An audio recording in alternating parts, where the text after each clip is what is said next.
Demonte colony 2 cinema చూడడం జరిగింది. First part ఒక రౌండ్ వేసి మరీ సెకండ్ పార్ట్ చూశాను. సినిమా గురించి చెప్పాలి అంటే one of the dumbest movie అని చెప్తాను నేనైతే డిసప్పాయింట్ అయ్యా. ఒక రకంగా సీక్వెల్ పేరుతో చెడగొట్టేశారు feels. Beginning before title and climax librarian thing వీటి వరకు ఓకే గానీ బట్ ఇక రెస్ట్ అంతా రెస్ట్ ఇన్ పీసే. సెకండ్ అండ్ థర్డ్ పార్ట్ రెండు ఇందులోనే కానిచ్చేయాల్సింది. నేను ఇంకో పార్ట్ తీస్తా అనే థాట్లో ఇష్టం వచ్చిన ఏది పడితే అది పెట్టేశారు, మధ్యలో విసుగు తెప్పించారు. ఎస్పెషల్లీ సెకండ్ హాఫ్ అయితే మరీను. మొత్తం థర్డ్ పార్ట్లో పెడితే మరి ఇదెందుకు ఫీల్స్. ఇంట్రెస్టింగ్ నేరేషన్ లేదు, boring and Logie second half. Horror scenes లేవు, క్యారెక్టర్ ఆర్క్స్ లేవు, ప్రతి 20 నిమిషాలకి అది ఇది అని బిల్డప్ తప్ప ఇంకేం లేదు.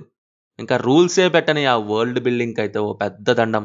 మేజర్ డ్రాబ్యాక్ ఈ మూవీకి అది. చాలా డంబుగా ఉంటుంది. పార్ట్ 1 కనెక్ట్ చేస్తూ సినిమాని స్టార్ట్ అవుద్ది.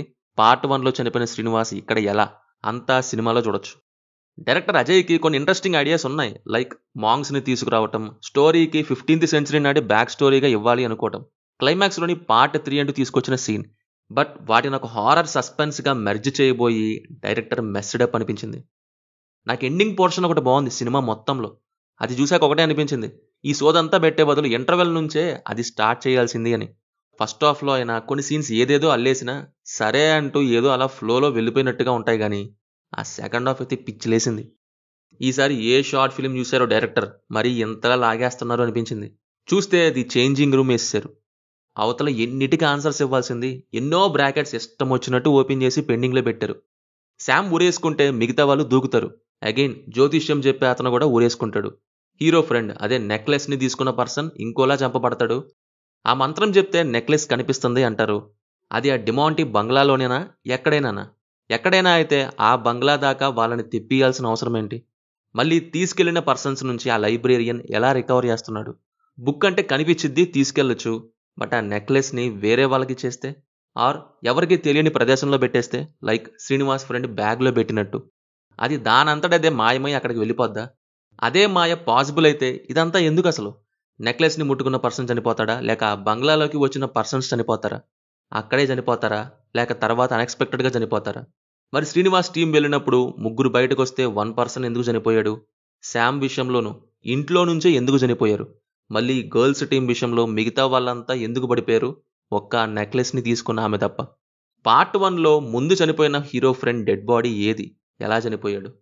వీటికి ఆన్సర్స్ ఇవ్వకుండా ఏది పడితే అది మతలబ్ కుచ్ బి సిరీస్ లాగా ఎంత పడితే అది ఇలాంటి పోర్షన్స్ వేసుకుంటూ పోయారు. నెక్స్ట్ పార్ట్లో ఉంటాయంటే అంతకంటే వరస్ట్ ఆన్సర్ ఇంకోటి ఉండదు. ఇది ఆల్రెడీ సెకండ్ పార్ట్. ఫస్ట్ పార్ట్కి లింక్ చేస్తూ చెప్పినప్పుడు ప్రెమైజే కాదు, డిమాంటీ టాపిక్ని కూడా లింక్ చెయ్యాలి. ఆ విషయంలో పోయింది సినిమా. ఒక చోట ఉన్న మనుషుల్ని ఇంకో చోటకు తెప్పించే సీన్స్. ఇంకెందుకు అన్ని అబ్రకదబ్రా షోలా చేసేయాల్సింది. అలా చనిపోయినట్టు పడుకోగానే వెంటనే లెగవటం, ఎస్కేప్ రూప్ ఈవెంట్ పేరుతో ఇష్టం వచ్చిన థింగ్స్. ఇప్పుడు ఎలాంటి వరల్డ్ బిల్డింగ్ తీసుకున్నా కొన్ని రూల్స్ అనే ఉంటాయి. ఎంత పెద్ద super hero super natural movie అయినా సరే ఒక సెట్ ఆఫ్ రూల్స్ అనే ఉంటాయి. బట్ ఇక్కడ ఒక పర్టికులర్ పోర్షన్ని ఒక 15 to 20 మినిట్స్ లాగడానికి అప్పటికప్పుడు ఏదో ఒకటి చెప్పేస్తారు. అది ఇది, ఇది అది అని, ఇది ఇంకేదో, అది ఇంకేదో. ఇప్పుడు ఏం చేయాలని వచ్చినప్పుడు ఇంకేదో చెయ్యాలంటారు. మరి అది ఎందుకు చెప్పావంటే అప్పుడే చెప్పాను, ఇప్పుడు ఇది చెప్తాను, నా సినిమా నా ఇష్టం, ఏది పడితే చెప్తా అన్నట్టు అయిపోయింది. క్లియర్గా చెప్పాలంటే రూల్సే లేని వరల్డ్ బిల్డింగ్. ఇప్పుడు పాజిటివ్ ఎనర్జీ మిడిల్లో ఉంది. ఆ మాంక్ అక్కడే చేయొచ్చు కదా చేసేదేదో. వాళ్ళు నన్ను చెడగొడతారు అని అలా చేస్తే పాజిటివ్ ఎనర్జీ ప్లేస్ ఉంది కదా. మాంక్ ఏమో బ్లడ్ యూజ్ చేసి దాన్ని డ్యామేజ్ చేయాలనుకుంటే మరి హీరో దేన్ని యూజ్ చేసి దాన్ని డ్యామేజ్ చేయాలని పాజిటివ్ ఎనర్జీ నుండి బయటికి వెళ్తాడు.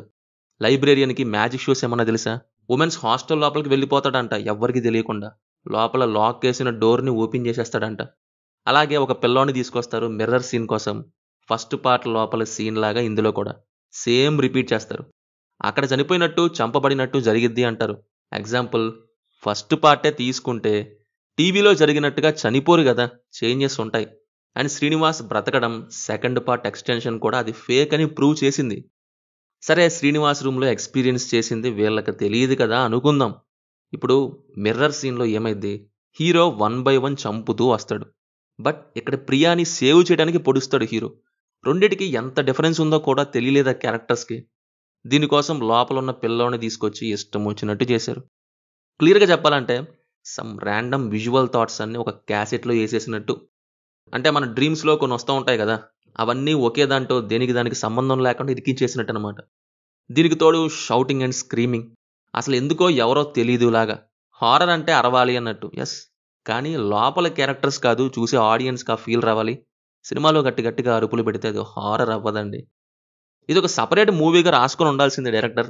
మాంగ్స్, 15th సెంచరీ నాటి evil power, cult group formation వీటితో డెమాంటీ అనే సైడ్ నుంచి సీక్వెల్ చేసి డిస్టర్బ్ చేశారు అనే ఫీలింగ్. అండ్ అలాగే ఇంకోటి, డైరెక్టర్ ఆ క్వాంటమ్ ఫిజిక్స్ అనే వర్డ్ వదిలేస్తే బెటర్. కోబ్రాలో కూడా అంతే.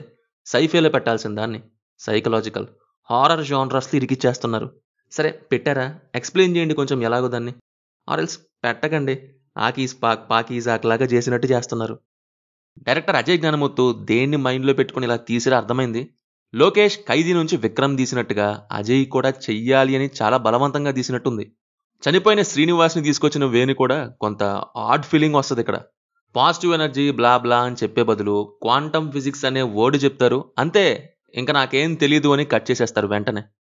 వేరే స్టోరీ ఈ స్టోరీకి ప్యారలల్ కనెక్షన్ అండ్ డిమాంటీని ఇంక్రీజ్ చేసి ఇంకోటి అన్నట్టు చూపించడం. డిమాంటీ అనే టైటిల్కి అర్థమేంటో మరి. సరే, లోకేష్ ఖైదీ టు విక్రమ్ చూసి డిమాంటీ కాలనీని అదే వేలో తీయాలని తీసే ప్రయత్నం. సర్ఫేస్ లెవెల్ థింగ్స్ అంటే ఇంకో స్టోరీ, ఇంకో ప్రొటాగనిస్ట్ రావాలి, ప్యారలల్గా తీసుకురావాలి, చివరగా ఇంకో మెయిన్ పర్సన్. ఇవి మాత్రమే మైండ్లో పెట్టుకున్నారు. బట్ వాటికి రూల్స్ పెట్టడం, డిమాంటీ కనెక్షన్, ఇంకా అసలైన మెయిన్ థింగ్స్ అన్నీ మిస్ చేశారు. కాంచన, అరణ్మనై సిరీస్ లాగా unnecessary number of franchise films తీస్తే నో యూస్. ఇక్కడ ఎంత ఇంకో స్టోరీ తెచ్చి కలిపినా సేమ్ అదే రిపీట్ చేశారు. థ్రిల్లర్లో అది రిపీట్ అయితే థ్రిల్ ఉండదు. మెయిన్లీ సినిమాలో ఆ చైనీస్ రెస్టారెంట్లో ఎంటర్ అవ్వడం దగ్గర నుండి డౌన్ఫాల్ అనే స్టార్ట్ అయింది. ఎంత వేరే షార్ట్ ఫిల్మ్స్ యూజ్ చెయ్యాలని అనిపించినా వాటికి సింక్ అయ్యే మూవీస్లో చెయ్యాలి తప్ప, నేను వాడేలోపు ఇంకో ఇండియన్ డైరెక్టర్ యూజ్ చేసేస్తారేమో అని ఫోర్స్డ్గా యూజ్ చేయడం ఏం బాలేదు. Performances wise Priya Bhavani okay acting, మిగతా వాళ్ళందరూ బాగానే చేశారు వాళ్ళ వాళ్ళ రోల్స్కి తగ్గట్టు. బీజిఎం వైజ్ ఇక్కడ Sam CSA main hero. BGM and sound designing చాలా బాగుంది. సౌండ్స్ కాస్త గట్టిగా ఉన్నా యాప్ట్ అనిపించింది. ఫైనల్లీ ఫస్ట్ పార్ట్ బాగుంటుంది, అది ఇంకా చూడకపోతే అది చూడండి. సెకండ్ పార్ట్ నా వరకు అయితే డిసప్పాయింట్ చేసింది. ఇక మీ ఇష్టం, మరి డెసిషన్ మీదే. No adult scenes, no bad language. So ఇది మరి డిమాంటీ కాలనీ 2 మూవీ గురించి. మన దగ్గర తెలుగులో 23rd రిలీజ్ అవబోతుంది. ఆల్రెడీ ఎవరైనా చూసి ఉండుంటే మీకు ఎలా ఉందో కింద కామెంట్స్లో మాతో షేర్ చేసుకోండి. రివ్యూ నచ్చితే మన వీడియోని లైక్ చేసి ఛానల్ని సబ్స్క్రైబ్ చేసుకోవడం మాత్రం మర్చిపోవద్దు. Will meet in next video. Thank you. జై హింద్.